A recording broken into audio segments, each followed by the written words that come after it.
You saw a giant tower of water explodes inside a hydropower plant.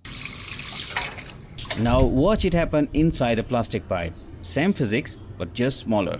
This looks simple, a bucket, a pipe, and a tap, but together this recreates one of the most powerful forces inside a hydropower plant.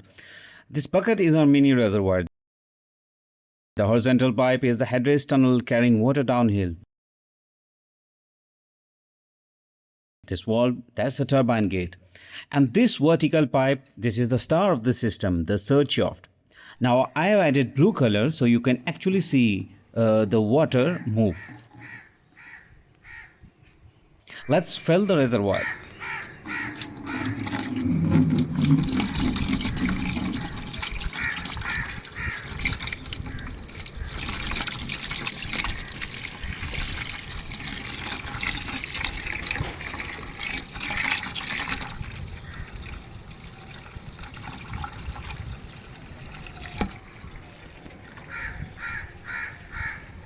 Now watch as our reservoir and our surge shaft is getting filled.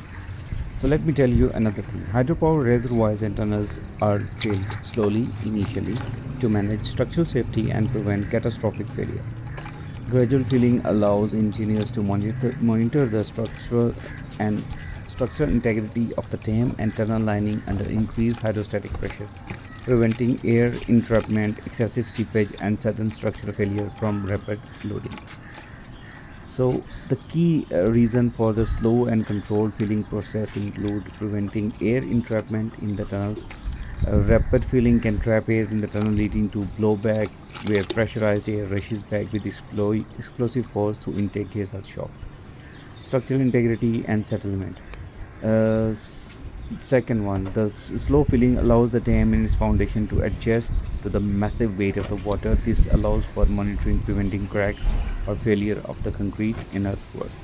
Testing seepages and grouting, then managing rock pressure. The process is often done in stages with pauses between each stage to allow for inception and stabilization.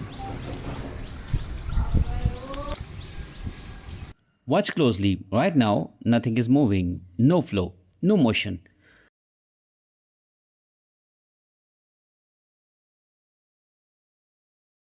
And look at the surge shaft. Same level as the reservoir, perfectly matched. No motion means no friction, no energy loss. So everything settles at the same height, perfect balance. Now let's turn the systems on. Open the valve. Water starts moving. At first, it looks normal, and watch the surge shaft. The level drops.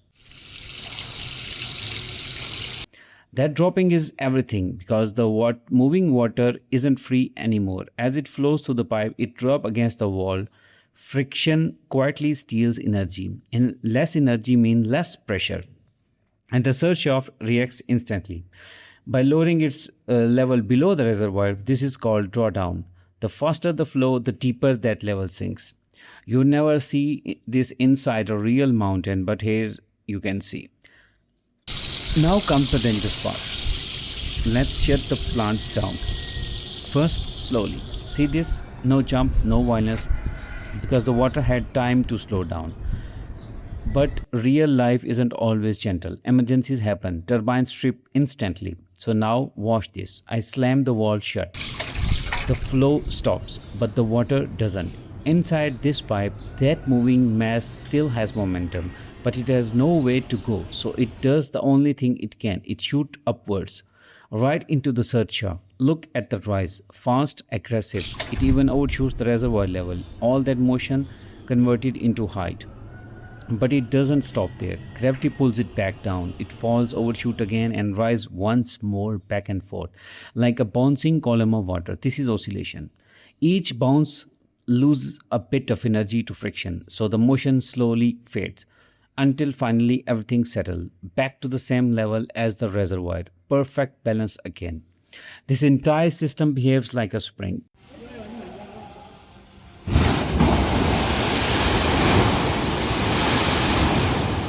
Energy builds, energy releases again and again until it dies out. In real power plant, this is called water hammer, and without this vertical pipe, that energy would slam into pipes, turbines and walls, breaking them violently. But add a surge shaft and that chaos turns into control. What you are seeing in this model is doing the same job as the structure hundred of meters tall. Same physics, just smaller. So when you see water bouncing like this, it's not a failure, it's the system saving itself.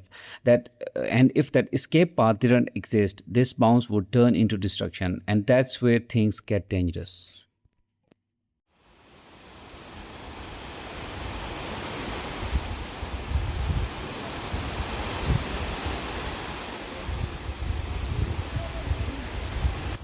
That massive column of water rising and falling inside a surge shaft.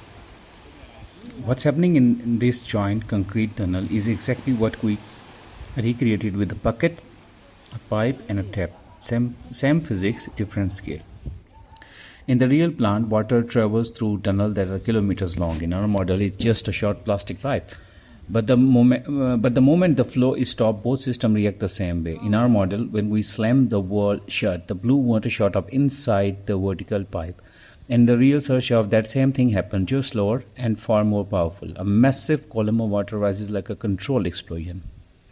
And then come the most important part, the oscillation. In our setup, the water bounces up and down a few times, each bounce getting smaller. In the real shaft, it does the same: a slow, heavy rise, then a deep fall, then another rise, like a giant breathing system hidden inside the mountain. The only difference? Time and scale.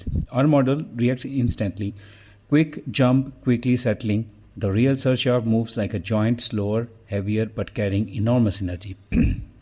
And that small drop you saw during normal flow, that happens there too. You just can't see it. Deep inside the mountain, the water level sits slightly lower during operation because energy is being lost to friction over long distance. Our tiny model made the invisible visible. And when you watch that real footage, don't think of it something complex. You have already understood it. The joint search shaft is just our vertical plastic pipe scaled up to handle the power of an entire river.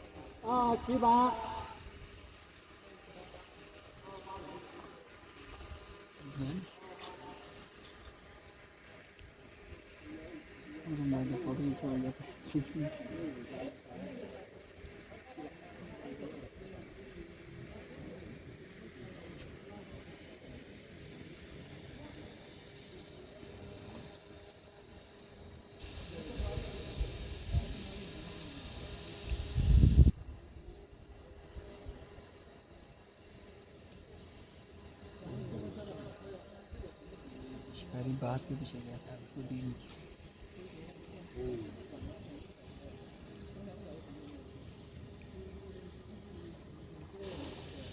एक minute में video बना रहा हूँ।